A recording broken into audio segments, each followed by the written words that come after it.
Ponta de Lança FC, futebol e arte. Fala pessoal, tudo bem? Aqui vai mais uma edição do Ponta de Lança FC, que na verdade é um podcast que fala sobre futebol, outros esportes, mas fala sobre cultura, porque a gente aborda educação, a gente aborda filosofia, cinema, música, ou seja, a nossa vida está toda aqui, né? Deixa eu fazer aqueles lembretes antes de apresentar o convidado. Dê o seu like, que nada mais é do que o famoso gostei, né? Aquele positivo. Acione o sininho para receber as notificações e se inscreva no canal para ajudar a gente a crescer e fazer com que a gente continue trazendo essas entrevistas. Olha, hoje o convidado é um cara que tem um currículo tão vasto, tão extenso, se eu ficasse aqui dizendo, ele fez isso, ele fez aquilo outro, a gente ia demorar muito tempo. Então, eu vou apresentá-lo como o criador da Universidade do Futebol, mas, acima de tudo, como um pensador. É um pensador, João Paulo Medina. Você está bom? É uma grande honra e um grande prazer te reencontrar. Oi, Hélio, é um prazer grande meu também, né? Gente que já se conhece aí há algumas décadas, né? Exato. E temos agora a oportunidade de batermos um papo em relação a assuntos que nos interessam, né? Que é o futebol, que não só o futebol, mas a cultura, a educação, Exatamente. filosofia, né? São temas que tentam explicar um pouco a complexidade dessa vida, né? Principalmente nos momentos históricos que nós estamos vivendo, né? Exatamente. Aliás, você falou que a gente se conhece há algumas décadas. Professor, a gente se conheceu em 77, quando você foi trabalhar no São Paulo, junto com o técnico Rubens Minelli, e eu estava iniciando na profissão de jornalista esportivo na equipe da Rádio Globo com Osmar Santos e Edson Scatamáquia.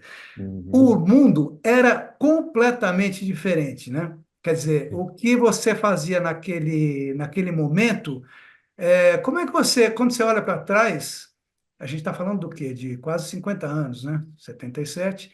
É. Quando você olha para trás, que você olha para aquele momento, você acha que é uma coisa muito distante, parece uma outra vida, ou não, você consegue fazer uma coisa do tipo cronológica, vamos dizer assim, não, aquilo ali foi o começo, pá, pá, pá, nem tão começo no Uhum. seu. Então, Hélio, eu não sou assim do tipo saudosista, né? De falar que antes, que antigamente, que era tudo melhor, tal, mas muito diferente, né? Isso É, inegavelmente é diferente. Tinha coisas que a gente, né, romanticamente até hoje a gente sente falta, né? Curte, né? E particularmente, por exemplo, o relacionamento entre nós profissionais do futebol e o jornalismo esportivo, né, era muito mais próximo, né, a gente acabava desenvolvendo uma relação até de amizade com as pessoas, né, é, e coisa que hoje realmente ficou muito mais difícil, né? Mas hoje tem novos desafios, né? Tem outras possibilidades, outras oportunidades, né? Coisas que a gente buscava, por exemplo, na época no São Paulo, né? Tentando, eu sempre fui assim uma pessoa que buscava os recursos mais modernos para colocar à disposição no meu trabalho, né? Então, hoje a evolução, principalmente tecnológica, né?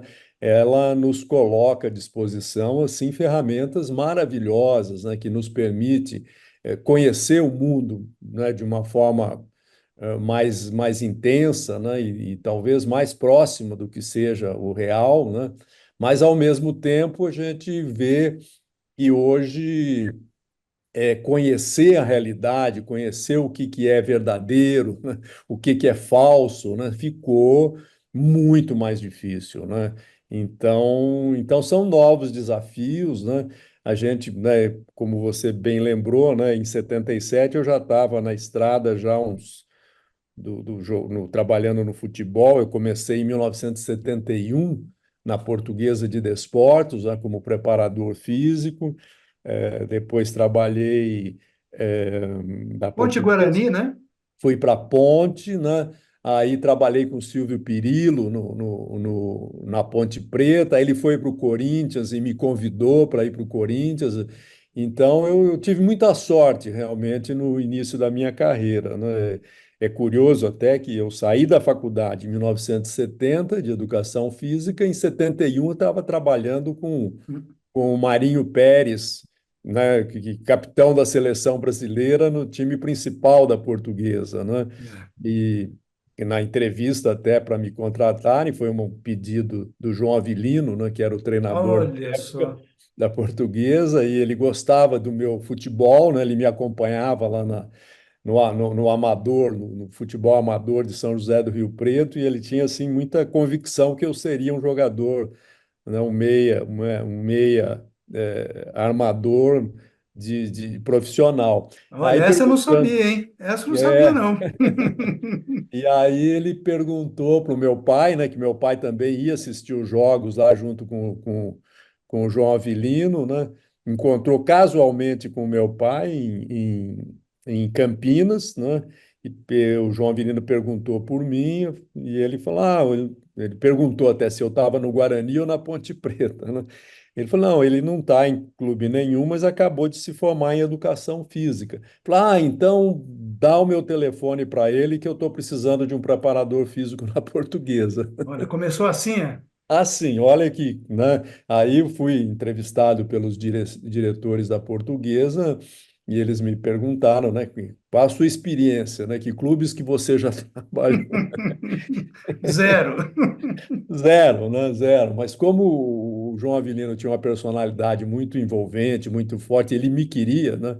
Talvez um menino lá que ele pudesse mandar, porque o preparador físico dele era um militar que ele já Olha. tinha tido alguns atritos com ele, né? E ele não queria saber do preparador dele, e aí eu fui, né, com total inexperiência, né, da faculdade para o campo e fiz um contrato experimental de 3 meses e aí os jogadores me acolheram, né, entenderam a minha inexperiência e eu conversando com os jogadores, com a ajuda do João Avilino também, com grande experiência que ele tinha, de uma rodagem já grande, né? A gente foi levando e depois de 3 meses que daí finalmente eu fiz o primeiro contrato de trabalho, né? A coisa Hum? funcionou bem, me aceitaram bem, eu também fui rapidamente aprendendo os macetes do futebol, né? Que embora fosse um bom aluno na escola de educação física, era pura teoria, né? É, você caiu no universo, né, do futebol profissional Isso. que nunca foi brincadeira, né?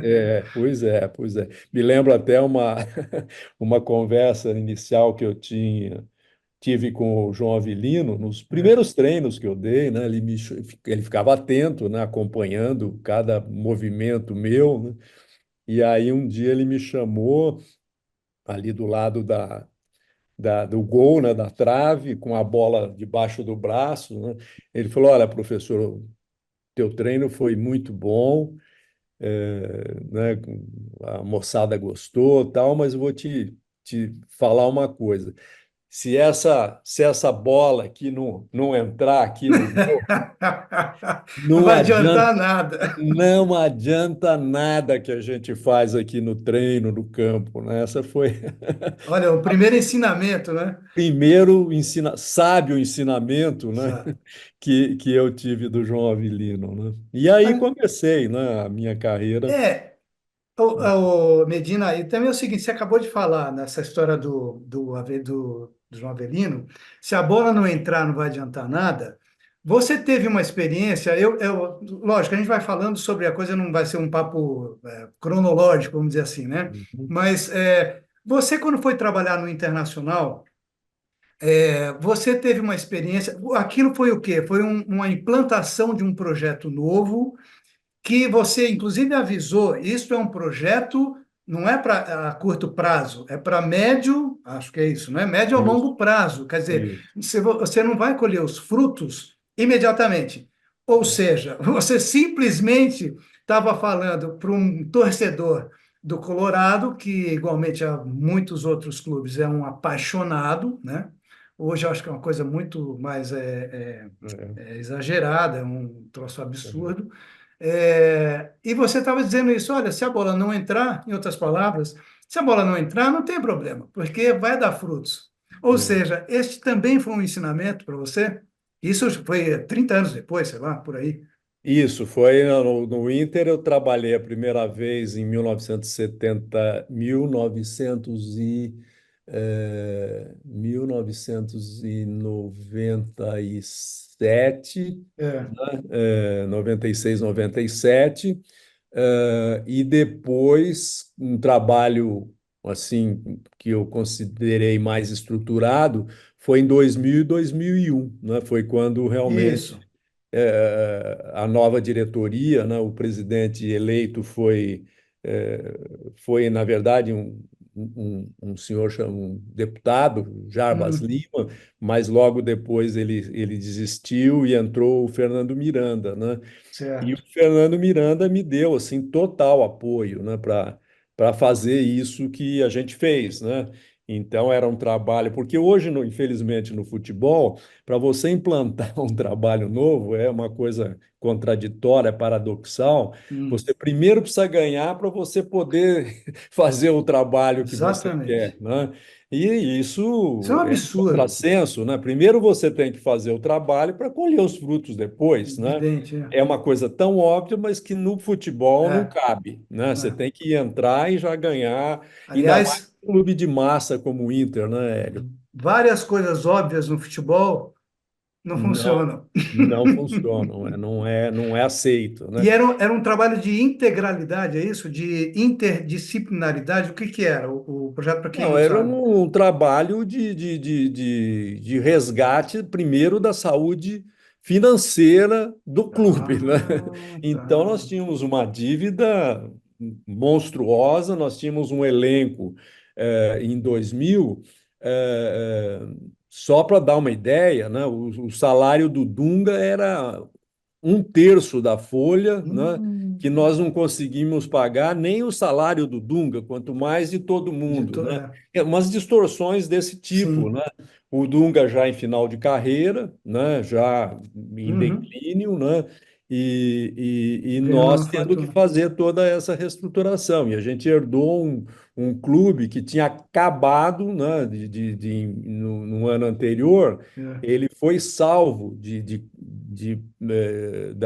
da Série B, com um gol do Dunga, faltando 8 minutos para acabar o jogo, num jogo contra o Palmeiras, inclusive o Scolari, que era o treinador do Palmeiras, né? O Hum, Leão era o treinador do Inter, e o time se salvou, né? E daí nós assumimos, né? A nova diretoria assumiu, eu era o executivo, né? Na época, a minha função era chamada de coordenador de futebol, mas eu era uhum. tinha ninguém acima de mim, eu era o executivo de Certo. futebol, realmente, né? E nós começamos a fazer aquilo que a gente acreditava, que era, primeiro, trazer certa saúde financeira para o clube, né? Pagar as dívidas, não assumir compromissos que você não conseguisse cumprir, né? Tivemos que enxugar o elenco, tivemos que falar com o Dunga, né? De acelerar a aposentadoria dele, né? E de vários outros jogadores até de bom nível, mas que nós não tínhamos condições de pagar, né? E veja, então um time com aqueles jogadores de peso, né? Quase caiu para a Série B, quanto mais sem eles e apostando, como nós fizemos na época, né? Nós apostamos na estruturação da base, né? Para formar os jogadores, e isso Ou todo mundo seja, sabe que leva leva tempo. tempo. Né? Leva tempo, né? E foi daí então que a frase que ficou famoso, né? Ficou famosa, que eu disse que o time, claro, começou a sentir os efeitos dessa mudança e com resultados não convincentes, né? Um clube Hum, de massa, as cobranças eram muito grandes. Mas aí é que tem o peso do dirigente que acredita no projeto, na proposta, né? E bancou, né, essa uhum.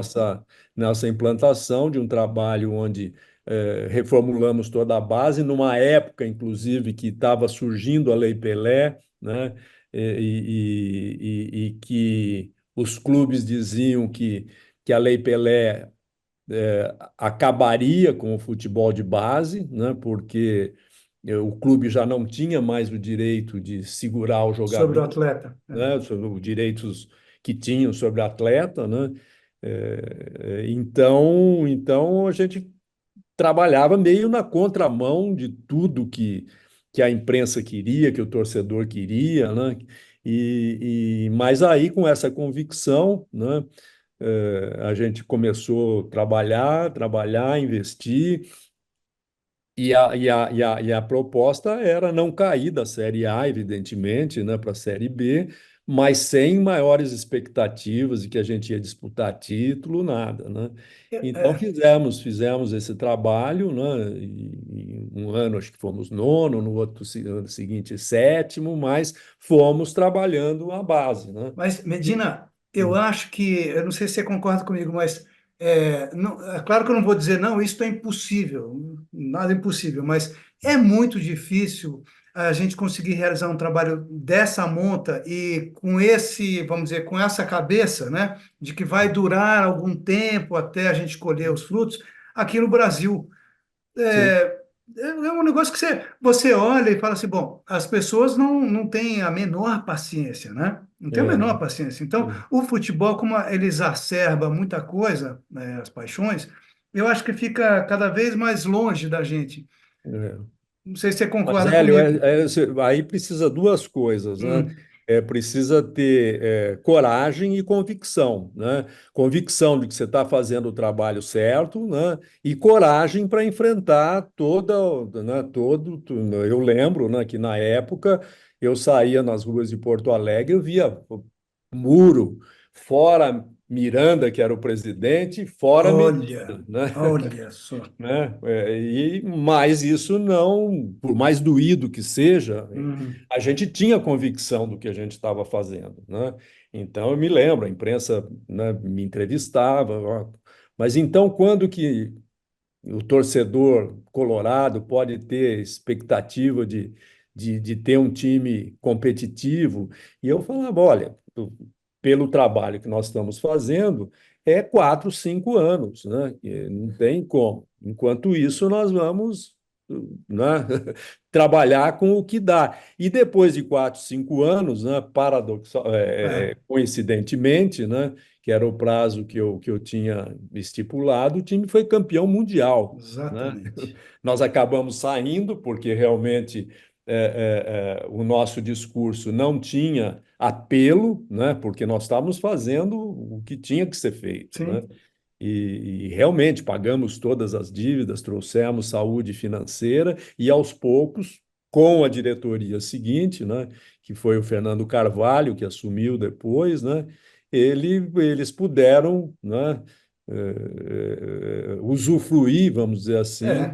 do trabalho né, de base, né, que a gente fez Uhum, em todos os sentidos, né, de base sim, financeira econômica e de base dentro com do campo. investimentos na formação integral dos atletas, né? Com tudo aquilo que a gente acreditava, como uma equipe, né, interdisciplinar, integração das áreas, todo mundo trabalhando com o mesmo propósito. Contratamos uma equipe de assistentes sociais que cuidavam das famílias dos atletas, enfim.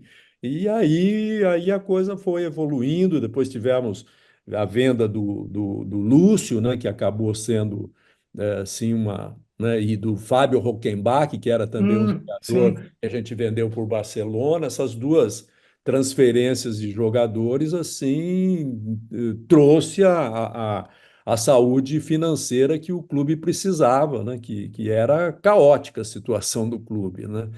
Então a gente É. resolveu quebrar esse ciclo vicioso, né?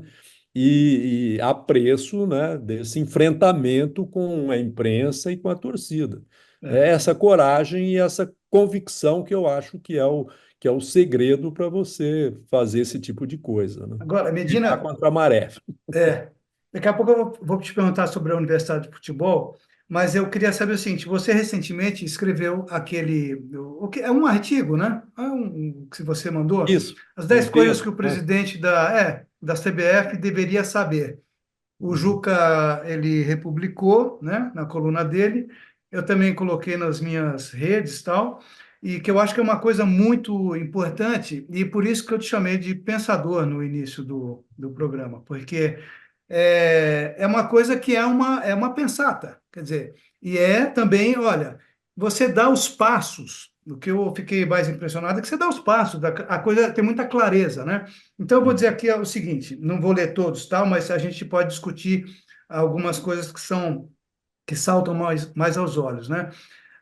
Eu começo pelo seu item um, que você diz assim: por força da sua filiação à FIFA e à Conmebol, a CBF é a única entidade brasileira autorizada de forma exclusiva a dirigir e controlar o futebol no território brasileiro. Então, é o artigo 5, parágrafo 1º do Estatuto. Para mim, para mim, Medina, já começa a confusão, porque é a única entidade. Quando eu vejo assim, é o único dono, é a única pessoa que cuida, é a única cabeça, já começa a me dar um pouco de calafrio, sabe? Porque eu aprendi que a discussão é a coisa mais salutar, a troca de ideias, etc. Bom, aí vem aqui, tamanho conjunto de responsabilidades, né? Que tem um monte de tarefas que ele precisa Uhum. fazer, o presidente. Obriga que o mais alto mandatário desta instituição esteja devidamente preparado para cumprir estas exigências estatutárias. E aí depois a gente segue. Bom, para Uhum. começar, Medina, não é por nada não, mas a gente teve nos últimos anos, sei lá, acho que na última década, ou década e meia, o Marinho, que foi preso, o Paulo Del Nero, que não pode sair do país. Qual foi o outro? Teve mais um. O Caboclo, denunciado por assédio. É, e o atual, eu não sei. O atual, ele não me inspira a menor confiança. E também não, ele não me inspira a menor confiança, o Edinaldo Rodrigues, em termos de saber o que está fazendo ali, porque eu sempre vi na CBF aquela coisa do balcão de negócios, aquela coisa entre amigos, a ação entre amigos, tal. Então, eu estou dando, essa é a minha opinião, né? Uhum. E é como eu vejo. Quando eu li isso, eu falei, meu Deus do céu, como é que começa esse trabalho? Então, eu queria ouvir a sua opinião, né? O que você acha disso? Você escreveu sobre isso. Pois é, aliás, reescrevi o que está no Estatuto da Exato. CBF, né? E é Uhum. chancelado, queiramos ou não, pela Conmebol e pela FIFA, né? Isso. Então, a única, né? Não sou eu que estou falando, é o Estatuto, Sim, né, que sim. diz que só ela pode ser a responsável pelo futebol profissional e não profissional também. É uma Então, loucura. eu fiz questão de destacar esse ponto porque no senso comum e até no jornalismo, assim, que a gente ouve de uma forma geral, muitos jornalistas, assim, alegando, né, dizendo que a função da CBF é cuidar das seleções, né? Não é isso, né? Não é, pode se mudar isso, mas não é. Hoje ninguém pode fazer o que é direito, né? Legal da CBF fazer. Então, o que nos resta é cobrar que a CBF faça Faça. esse trabalho, né? De difundir, de fiscalizar, né? De aperfeiçoar constantemente o futebol brasileiro, né? E a gente realmente não nota É. essa preocupação, né? Claro que se for uma administração é, mais aberta, o que infelizmente não é, né? É, Histórica, tradicionalmente isso. não é, né? Poderia se contemplar o apoio, né, do Ministério do Esporte, de associações, dos clubes de futebol, né? Por exemplo, o favorecimento, né, da formação de uma verdadeira liga, né, não nessa nos moldes que a gente está vendo por aí, né, que é só o interesse particular, não se leva Isso. em consideração o ecossistema do futebol, né? Uhum. Então fica muito difícil, né, a gente poder pensar num desenvolvimento do futebol da forma como o futebol hoje exige, né, de cada clube, de cada país, de uma forma geral, né? Então é isso. Eu fiz questão de destacar que pode a gente concordar ou não, mas quem é o responsável pelo desenvolvimento, não das seleções, mas do Do futebol futebol, como um profissional e todo. não profissional, é a CBF, né? Então, o presidente da CBF tem que ter clareza disso, né? E assumir essa responsabilidade, né? Outro ponto que eu toco é É, essa questão de trazer para si, centralizar todas as ações, né? Com muitas vezes com pouquíssima transparência, né? Então fica difícil. E eu entendo também, às vezes, por exemplo, esse texto que eu escrevi, eu tive muitos comentários assim particulares, é, muito favoráveis, né? Apoiando e tal. Mas você não vai ver de nenhum profissional que trabalha no futebol um apoio público ao que eu escrevi, né? Você não explícito. vai ver isso. E eu É, entendo também, né? Eu entendo quem trabalha e precisa sim, do seu viver do seu trabalho, né? Sabe que, né, é mexer com vespeiro, né? é. Você apoiar as ideias que eu coloco nesse texto, nesse documento, né? Então fica difícil, porque o sistema não muda, né? A gente não Exato. consegue fazer a pressão suficiente para que essas coisas realmente possam fazer com que a gente melhore o futebol brasileiro. Agora, você acha que, é uma pergunta, né? Você acha que aquela história de que se a gente não consegue ganhar, porque já faz 22 anos que nós fomos campeões do mundo, 2002, com a seleção dirigida pelo Filipão. Faz tempo, né? Enquanto isso, Uhum, outras seleções evoluíram. Um exemplo muito claro para mim é a da Alemanha e também da França, né? uhum, Nos estudaram, se organizaram, já são mais organizados do que a gente, e é uma questão ligada à educação do povo, né? A educação dentro daquele país X. E não é o nosso uhum, caso. A nossa educação está no lixo, ou está tentando sair do lixo, enfim. Você acha que a coisa só começaria a mudar a partir de agora, porque a gente não ganha, então o brasileiro fica uhum. bravo? Não, é a coisa emocional. Quer dizer, o que geraria essa mudança seria algo emocional? Ou você acha que também isso não. O brasileiro aceita isso? Porque eu tenho a impressão que o brasileiro não aceita muito essa história. Pô, como é que a gente não ganha mais? Tem que É. mudar, tem que mudar, tem que tirar esse cara, que é um pouco o que aconteceu no Inter contigo. Exato. Então, é realmente complexo, né? Eu acho que o futebol brasileiro ele precisa entender, né, todos os seus profissionais, o real diagnóstico, né? Eu fico muito com medo, por exemplo, quando ganha É, a gente acaba encobrindo os nossos problemas, né? Eu, exato. eu particularmente, quando, claro que torci para o Brasil em 2014, como sempre torço para o Brasil, né? Mas eu particularmente gostei que a derrota foi acachapante por 7-1, né? Porque parece que faz a gente pensar de uma forma muito mais profunda que alguma coisa está errada.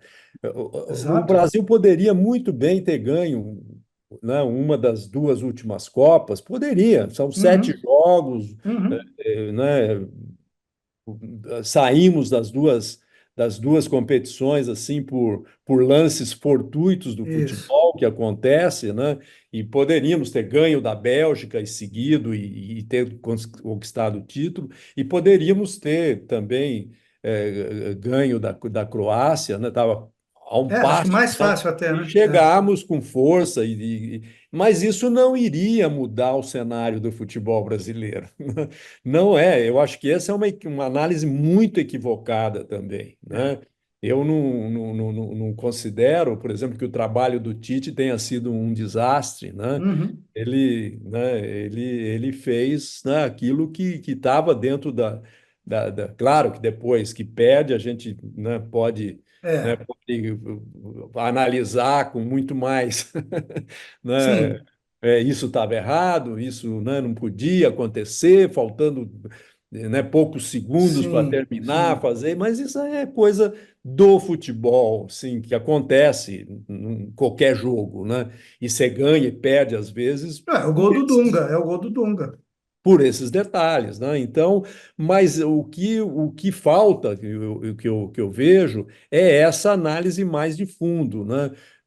Veja uma coisa que eu cito no documento, Hélio, não sei se É, você concorda eu comigo, tô mas com ele aqui na mão. É. ninguém vai dar bola, ninguém deu bola e acho que ninguém vai dar bola para isso que eu escrevi, né? Hum, Nós estamos agora com esse movimento de globalização, a gente está ampliando cada vez mais o espaço de estrangeiros no futebol brasileiro, né? uhum, Por N razões, né? Você consegue trazer jogadores mais maduros, mais experientes, por valores até talvez mais interessantes, né? Os clubes estão se estruturando, alguns pelo menos, né? Com o advento das SAFs, começa a se formar estruturas mais profissionais, né? Isso é inegável, né? sim. Vão ter também SAFs que vão falir, Só um né? parênteses, a gente pode considerar o aparecimento da SAFs um avanço, certo? Eu considero, Uma dentro desse evolução. mundo capitalista que a gente vive, É, né, é um isso. avanço, sem É. dúvida. Você tem ali como expectativa o resultado financeiro, inclusive, Uhum, né, e isso fica mais é, explícito e supera aquele amadorismo do clube estatutário, né, onde o dirigente exato, amador, né, exato. com aquele discurso da paixão Populista. pelo clube e tal, é uma coisa que, né, não cabe mais só isso, né? É, Se tiver isso e tiver organização, perfeito. Há exemplos aí de clubes que não sim, são SAFs e que também podem fazer boas sim, administrações, né? Não é, mágica o SAF, né? sim, As sim. SAFs, né? Mas é uma coisa que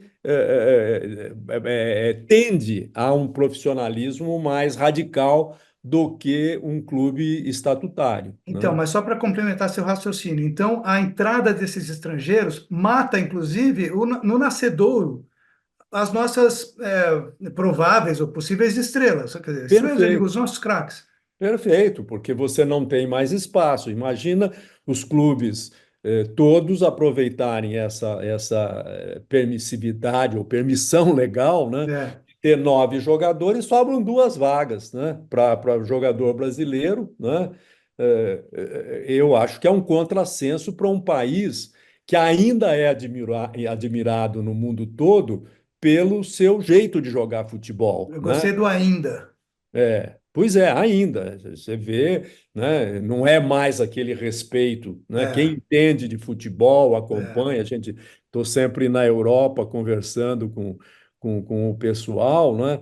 E aqueles mais atentos, eles percebem é. que alguma coisa está mudando para pior no Brasil, Uhum. né? E uma delas é essa, né? Como é que a gente recupera a essência do futebol brasileiro, né? Você chamou Como de é que pedagogia de rua? Tem a ver com isso, não? Pois Também. exatamente. Como que nós formamos essa essência do futebol brasileiro, que é o que nos faz ser admirado no mundo todo, né? É a alegria, A a ginga? criatividade, né? O drible, né? São essas que, claro que nós não podemos, por exemplo, quando fala em drible, ter o Sim. saudosismo de querer resgatar o drible como era há 30, 40, 50 O desse anos. cara que está Não, aqui atrás, ó, o drible do Garrincha ali, ó. pois é, Não pois dá, né? é, que era uma coisa intuitiva, tal. Foi É, um momento em que a evolução tática não era tão grande, né? Um time era bom na medida que o treinador tivesse um pouco de bom senso para botar é, os atletas executando todo o seu potencial. Isso era o que um treinador fazia antigamente, é. dava coesão, com alguma liderança, né, com bom senso. Hoje não. Hoje o esquema tático, a plataforma, como se diz hoje atualmente, né, de jogo, ela tem uma importância muito grande, né? Então, agora isso não pode matar a nossa essência, né? Imagina a gente ter essa organização tática com jogadores criativos que tenham possibilidade de tomadas de decisão, né? E que dê esse algo a mais, né? É o que os grandes treinadores hoje pregam, porque alguns treinadores, o Guardiola é um exemplo, né? Enaltece ainda o estilo de jogador brasileiro, porque é esse jogador que vai dar o algo a mais que a plataforma de jogo não alcança, né? Aqui tá tudo bem feito. Temos transição, ofensiva, defensiva, a gente sabe como ocupar os espaços, mas o que vai dar o diferencial é uma jogada genial de um jogador, né? Uma jogada criativa, um drible, né? Uma tomada de decisão inesperada, né? Então, por isso a importância da formação, né? Algo que era praticamente uma coisa espontânea, né? É, é, Hoje tem que ser trabalhado, até o é. próprio talento, né? E isso é uma construção que hoje exige estudo, trabalho, pesquisa, formação, capacitação profissional. Não pode mais pegar um ex-jogador, por Sim. mais excepcional que ele tenha sido e mais inteligente que ele seja, para ser treinador, né, ele tem que se capacitar, ele Uhum. tem que, né? A gente vê hoje, tem treinadores de Série A que não acompanham o futebol, não assistem jogos pelo mundo afora, né? Será que não é por isso que a gente está vendo a chegada de muitos treinadores estrangeiros, quer dizer, especialmente os portugueses, e os brasileiros, é aquela coisa, né? Escuta, chegou a hora de estudar, pessoal, que é um pouco isso que a gente está falando, né? Exato.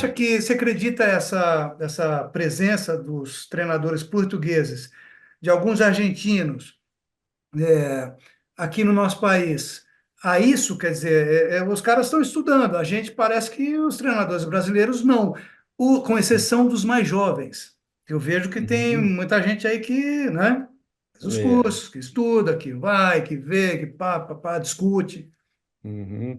Então, eu vejo assim, a gente acaba fazendo disso um modismo, né? É, Eu acho assim, fazer justiça aos treinadores brasileiros, né? Tem muitos treinadores brasileiros com muito potencial, né? E que não lhe é dada nem a oportunidade e nem alguma segurança para ele poder realizar um trabalho nem o de médio tempo. prazo, pelo menos de Isso. médio prazo, né? Eu não sou daqueles que defende que o treinador tem que, tem que ficar o tempo indefinido. Não, acho até que É, tem o limite para um treinador, por melhor que ele seja num clube, é de 3, 4 anos, porque é difícil para o treinador ele mesmo que ganhe, ele manter esse alto nível no mesmo clube, no mesmo. Eu acho que de repente ele tem que mudar de áreas, ter novos desafios, né? Sair daquela rotina, mas o mínimo é necessário, né?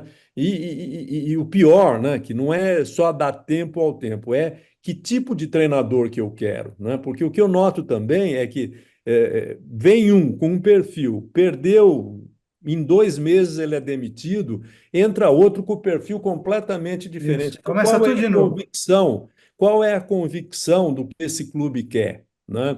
Uma outra coisa, Hélio, que eu não falo no documento, né, com esses 10 itens, mas que eu acho fundamental, e agora, aos poucos, a gente começa a perceber em alguns clubes essa construção, é que o clube tem um projeto técnico desportivo, né? E hoje ainda não é assim. Quem traz o projeto técnico desportivo é o treinador, né? Então não há convicção. Por isso a necessidade do também o dirigente estudar, né? A Universidade de Futebol tem uma parceria com a Federação Paulista de Futebol e a gente dá aula para dirigentes, né? Olha só. Eu até falo nos cursos, né, que eu jamais imaginava, né, que fosse vivenciar, né, ainda em vida, eu ia estar falando para gestores, para executivos, para dirigentes do futebol, né? Porque eles precisam entender de futebol, são eles que contratam os profissionais, né?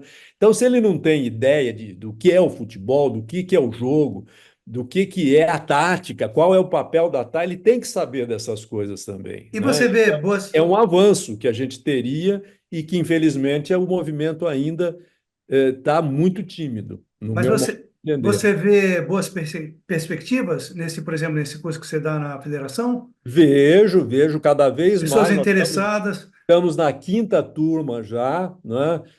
Agora mesmo, semana passada a gente encerrou com uma palestra. Eu convidei o Muricy até para mostrar um pouco do percurso dele profissional, mas falar da função dele que ele exerce hoje, né? O evento foi, inclusive, lá no São Paulo, de manhã, no Centro de Formação de Atletas de Cotia, né? Hum. Ficamos com os alunos, esses executivos e dirigentes a manhã toda, e à tarde fomos para o São Paulo, né?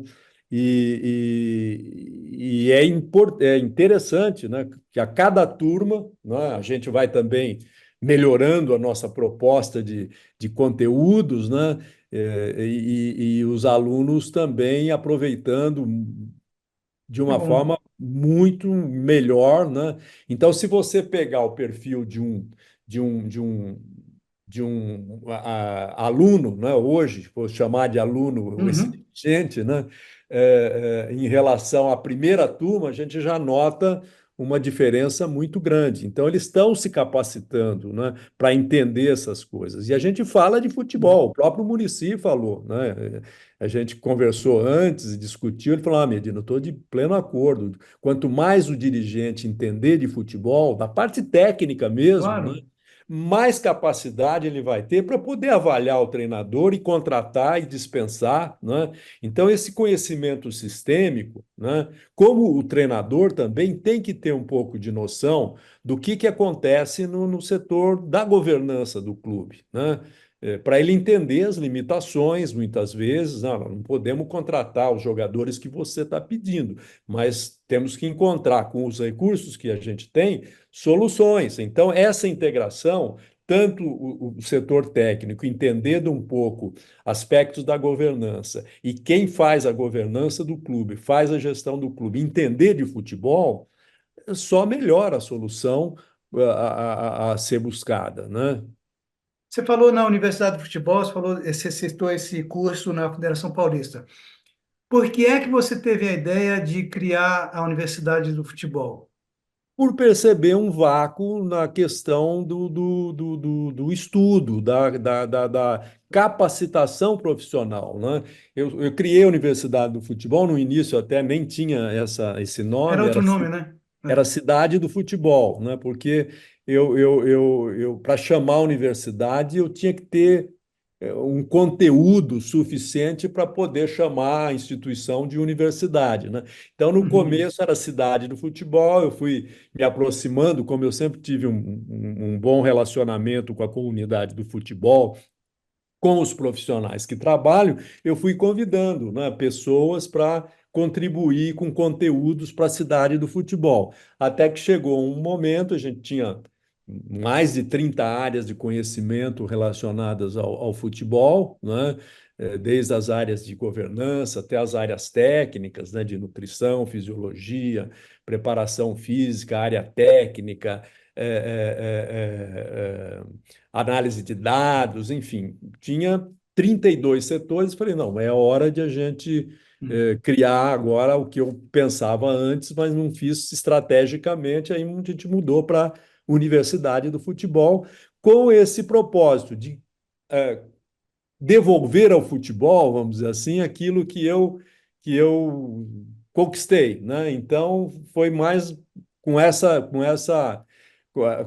expectativa, né, de poder propiciar o estudo do futebol, né, com pessoas que tinham conteúdo para poder passar, né, para as pessoas, e foi assim que nós estamos aí indo para 22 anos de Universidade do Futebol, acho que deixando um legado, né, nesse processo de capacitação profissional, né? E você está feliz com esse garotão ou garotona de 22 anos? Já com maioridade, né? Opa! Ano passado a gente atingiu a maioridade. Então, eu fico orgulhoso até, né? Não pelo que eu acho, mas é pelo que eu ouço, né? Eu fiquei muito feliz quando fui contratado para dar uma consultoria no Clube Atlético Paranaense, né? Ah, O Petralha me convidou, né? Ele queria fazer uma reestruturação lá no departamento de futebol e nós fomos contratados, a Universidade do Futebol foi contratada e chegou. Eu fui lá para fazer uma visita, né, inicial. O Petralha me levou lá no centro de treinamento, né, que é um modelo, é é. muito bonito, um dos melhores centros de treinamento do Brasil, né?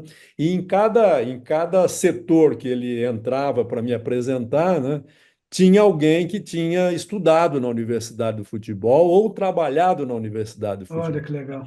Então, isso foi até o meu cartão de visitas para o Petralha, né? Falei, pô, todo lugar que eu vou apresentar os profissionais já conhecem o Medina e agradecem por ter Que tido a legal. oportunidade de estudar na Universidade do Futebol, né? É. Então, hoje nós temos pessoas que passaram pela universidade, ou trabalhando na universidade, ou estudando, em praticamente espalhado no Brasil todo, e não só, né? Nós temos gente do exterior também. Isso é o meu ganho, né? Porque não é uma empresa que colocou como prioridade retorno financeiro, né? Uhum. Mas era isso. E nisso eu estou plenamente satisfeito e compensado. Medina, eu queria saber a sua opinião sobre um projeto que se deu no Corinthians, que você conhece, apesar das mudanças dos tempos, né, vividos, Uhum, que é a democracia corintiana, porque hoje se fala muito no projeto, tal, o que aconteceu, muito por conta do que a gente tem vivido no país e também no mundo, né? E quando eu escrevi o livro sobre o Vladimir, eu senti o seguinte, bom, um projeto maravilhoso, mas que não foi concebido como um projeto. Ah, vamos fazer um projeto, ele funciona assim, ó, A, B, C, D, T, papapá. Não, foi fruto de uma crise profunda do Corinthians. O Corinthians estava numa uhum, draga, não ganhava de ninguém. O time era bom, mas não ganhava de ninguém. O Matheus, louco ainda com aquela sede de poder que ele tinha, apesar de ser um corintiano apaixonado, blá, blá, blá, que defendia o clube, mas a torcida eu chamava de ditador, né? Em determinado momento. eu trabalhei É, lá em 74, 75. aí, você viveu isso. O Matheus foi meu presidente Viveu. Exato. E você pegou o tempo do jejum ainda, né? do jejum. Uma coisa. Perdemos para o Palmeiras, né, aquele fatídico É, 1-0, né, que, gol do que, Ronaldo. que, que culminou com a saída do Rivelino, inclusive, né? Isso. O Pirilo era o treinador, né? Uhum. E eu era o preparador físico, É. né? Eu passei por esse momento difícil. Pois então, aí o Corinthians depois ganhou os títulos, tá? Os dois paulistas, 77 e 79, mas em 81 a coisa estava um mergulho assim. É, e quando houve aquela manobra do Matheus com o Valdemar Pires, né, para ele ser ele não podia, por força do estatuto, o Matheus não podia ser mais presidente. Então ele virou o vice, mas quem continuava mandando era ele. Bom, quando o Valdemar Pires assume de fato, o Orlando Monteiro Alves, que queria ser o diretor de futebol, ele indica o filho, que era o Adilson, que era Uhum. um cara que tomava conta da fábrica de biscoito. Mas tudo bem, eu não posso reduzir o Adilson a isso. Ele era um sociólogo, o cara estudou. Era um cara que tinha uma cabeça aberta, uma coisa, né? Um cara que naquela época a gente olhava para ele, né? Um cara interessante e tal. E ele, quando chega para os jogadores, ele diz: Eu não sei como é que faz isso aqui, mas eu sei que do jeito que está errado. Vamos fazer juntos? Nós vamos discutir tudo o que tem a ver com vocês e nós vamos votar. Um negócio inédito, os jogadores, o Sócrates, Casagrande ainda não estava, não tinha voltado. O Sócrates, o Vladimir, o Zé Maria sim, entreolharam, quer dizer, é uma figura, né? Uma cena. Uhum, Bom, escuta, isso não. Antes eles achavam, isso não vai dar certo, o cara não entende nada de futebol, como é que vai dirigir o futebol do Corinthians? Mas uhum. quando houve essa reunião no hotel, na concentração, eles falaram: opa, é agora que a gente tem uma chance de mudar alguma coisa. A coisa cresceu, para resumir, mas ela, no final das contas, o Medina, ela ficou circunscrita à ilha do Corinthians. Uhum. Você acha que isso aconteceu por causa da. Aí a gente volta à velha. Como é que foi feito o futebol profissional brasileiro? Quer dizer, ele tem uma estrutura que é ainda anacrônica, naquela época ainda mais, Autoritária. completamente, né, conservadora, e que em vários momentos foi buscar no pote, vamos dizer assim, do militarismo, que vai buscar, por exemplo, em 70, o Corinthians fez isso, né? Chamou lá um coronel chamado Floriano Peixoto, olha o nome dele. E ele baixou lá uma disciplina, uma coisa rígida. E tanto que o É. Vladimir olhava e falava: Nossa, que coisa maluca. E os TRIC, você lembra? Na Nossa época do Senhora! Yustri? Do Yustri? Lembro, opa. Às vezes tinha medo de falar com ele, Não né? precisava nem ser militar, né? Você acha que por que que isso aconteceu, hein? Por que que ficou ali só? Por que que não houve a semente, quer dizer, ou houve? Você acha que houve, no fundo? Não, pouco, pouco. Eu participei depois, infelizmente, né, da experiência da democracia corintiana, eu não participei. Hum. Mas eu pude participar depois, a Universidade de Futebol teve à frente, ajudando, apoiando o Bom Senso Futebol Clube, que depois da experiência da democracia corintiana, né, foi até né, uma coisa que depois nós podemos até conversar, né, Hélio? Você que Bem é um lembrado. estudioso, né? No meu modo de entender, o segundo grande movimento, né, de tentar, vamos dizer assim, democratizar, né, o futebol, né? Conseguimos avançar em vários aspectos, né? Coincidentemente, um dos líderes do movimento era corintiano, era o Paulo Paulo André, André? que estava no Corinthians na época, né? É. E foi outra tentativa, junto com a democracia corintiana, de trazer um pouco, ou combater, vamos dizer assim, o extremo conservadorismo que é o futebol, né? Então, o jogador de futebol, ele não tem, né? Ele não, a gente às vezes critica o jogador, mas não é o jogador. O sistema não permite que você tenha consciência crítica, né? Então, quando aparece alguém, né, como o Sócrates, que era o grande líder do movimento, com o próprio Vladimir e o Vladimir, Casagrande. né, o próprio Vladimir, né, o Zé Maria nem tanto, né, É.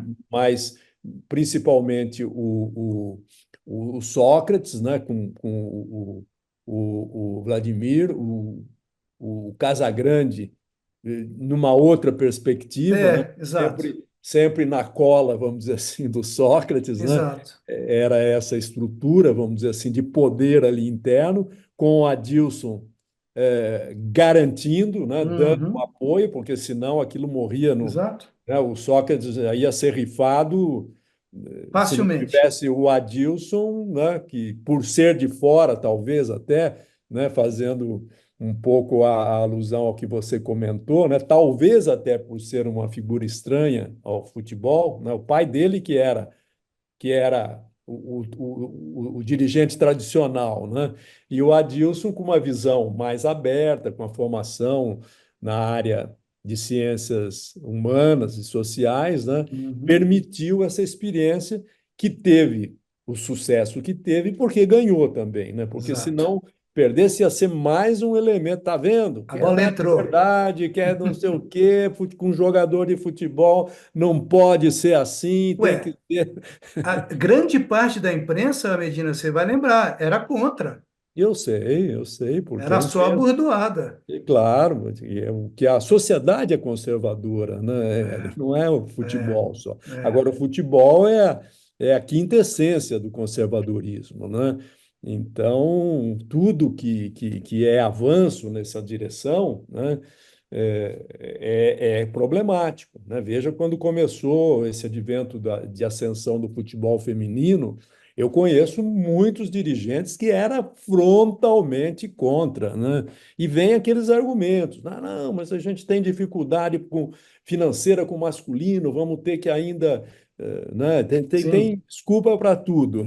E vem aquele monte de besteira na sequência, né? E vem É, que a gente já conhece, né? é, Mas então eu vejo assim, a gente tem que comemorar experiências como a democracia corintiana, como o Bom Senso também, Futebol Clube, né? Como dois movimentos historicamente, teve atuações individuais também, o sim, Afonsinho lá no começo, né? sim, sim. Não, a gente tem alguns exemplos pontuais, O mas Reinaldo, o no centro. Reinaldo é outro, né? Mas tudo em torno de É, atletas que tinham é, coragem, né, de enfrentar esse modelo, né, esse sistema. Mas coletivamente eu percebi muito claramente, né, no bom senso, que a gente conseguiu reunir os capitães, os líderes de cada clube e fazíamos coisas onde não expusessem muito esses atletas, né? Quem deu a cara para bater foram os jogadores que estavam se aposentando, né, como o Alex, né, é, o próprio Paulo André, que não estava uhum, se aposentando, mas teve a coragem, né, de enfrentar é. a coisa, né? E o Juan, né? O Juan ajudou muito nesse movimento Juan Flamengo. do Flamengo, Ah, também estava já numa sim. fase já madura, Cabeça tal, é boa. muito cabeça, um rapaz assim, eu tenho uma admiração muito grande por ele, né? E por todos esses que tiveram coragem, né, de fazer gestos mesmo, né, de para trazer o fair play financeiro para o futebol, né, que era uma das bandeiras, né? É, E mais assim, né, eu lembro que uma conversa que eu tive com o Paulo André, né, que já depois do movimento deflagrado, né? O Raí também ajudou muito, sim, né?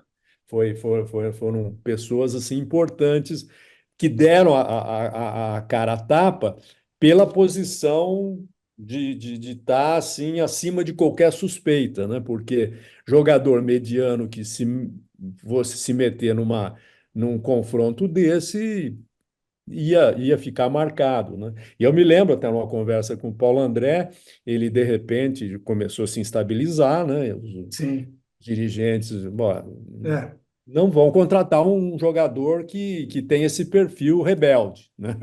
Então, essa é a cara do conservadorismo, né, Hélio? isso. Então, ele me apareceu uma oferta para ele jogar na China, né? A gente muito amigo, ele veio conversar comigo para saber o que eu achava. Eu falei, o Paulo, eu acho que você tem que ir correndo, né? Vai correndo, porque se você não for, daqui a pouco eles vão te mandar para Conchinchina. Então você escolhe. Pô, é verdade. Né? Mas é isso. Então, não sei se responde a tua pergunta, mas é Ah, muito claro, difícil sim. você trazer a consciência crítica para o jogador de futebol, porque o sistema não aceita. E tanto na época da democracia, o Medina, o Vladimir, quando ele chegava, ele já como presidente do sindicato dos atletas, que ele perseguiu durante anos, ele não conseguia virar presidente. Quando ele virou, ele abordava alguns jogadores, adversários, e os jogadores diziam assim, ah, tá, beleza, para se sindicalizar, ok, tal, depois eu falo com você. E ó, nunca Pois é, mais. pois é. Então, eles fugiam também.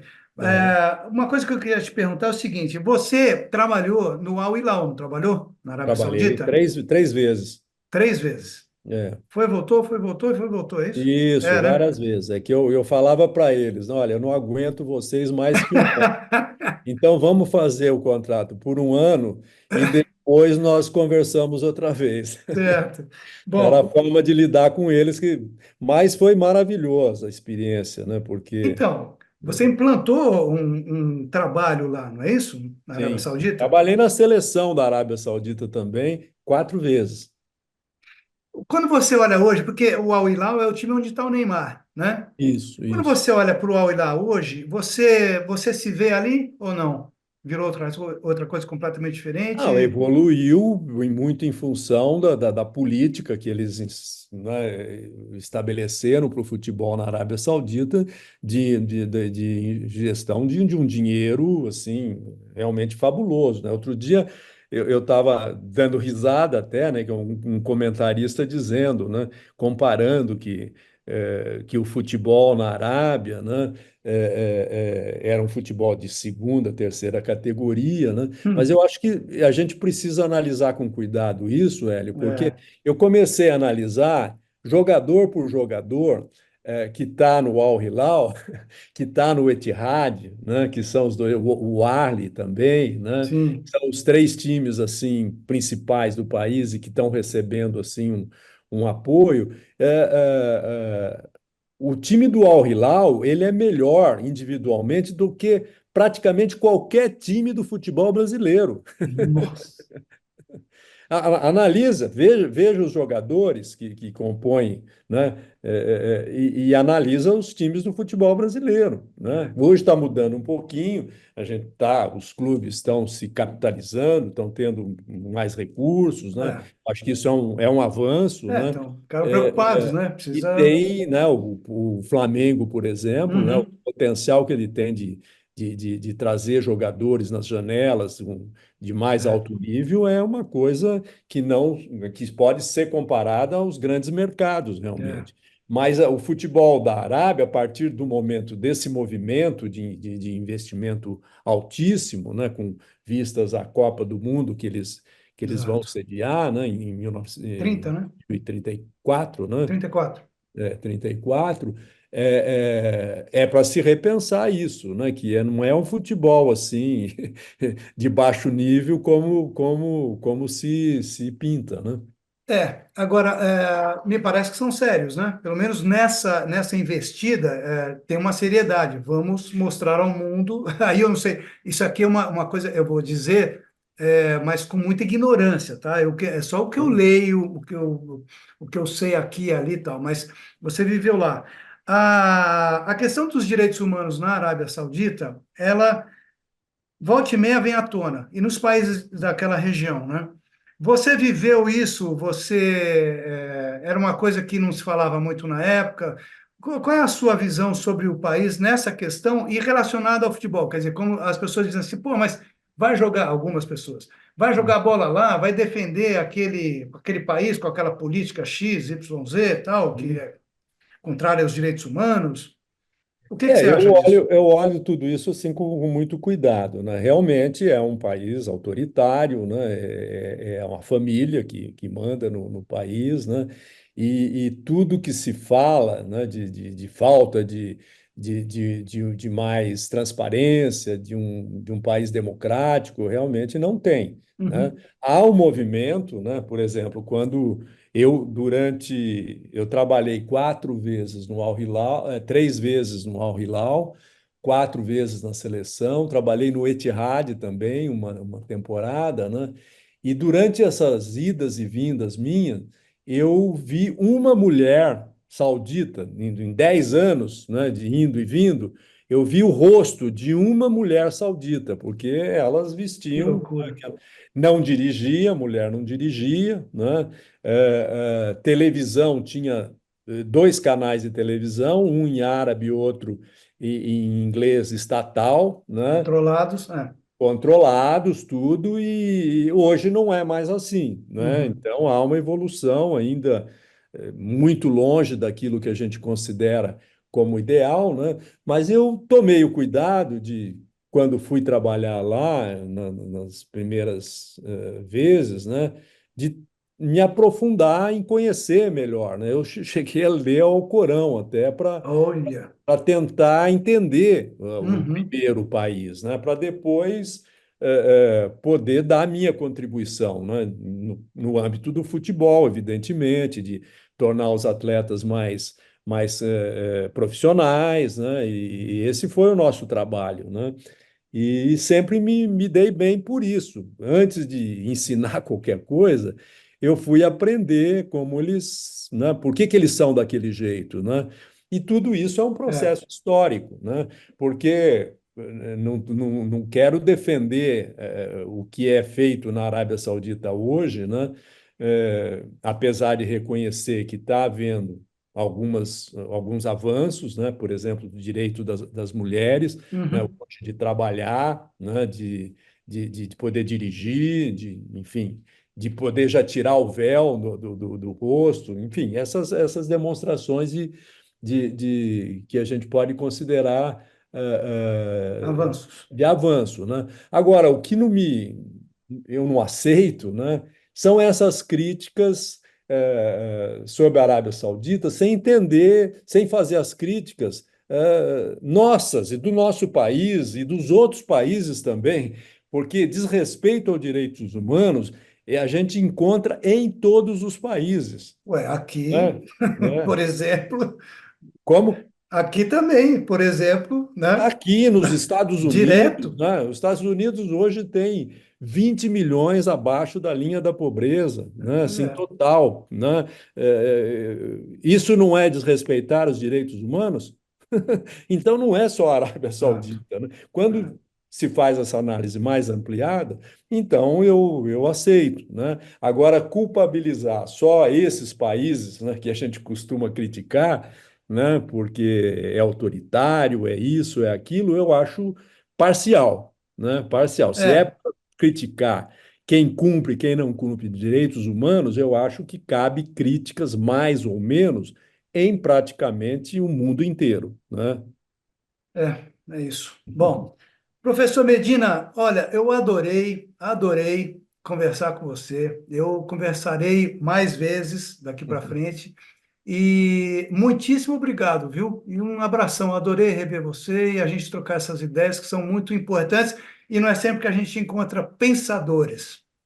E não é em todo lugar que a gente encontra o clima que você criou aí para a gente poder falar Legal. dessas coisas, né? Não é em qualquer Obrigado. lugar que a gente pode falar o que a gente falou aqui. Eu fiquei muito satisfeito, Que bom. além, evidentemente, de ter conversado com você, né? Em especial com você, tá? Que bom. Bom, então é isso. Eu mando um grande abraço, professor Medina, e a gente volta daqui a algumas semanas, tá bom? Com outro Ponta de Lança FC. Um abração. Tchau.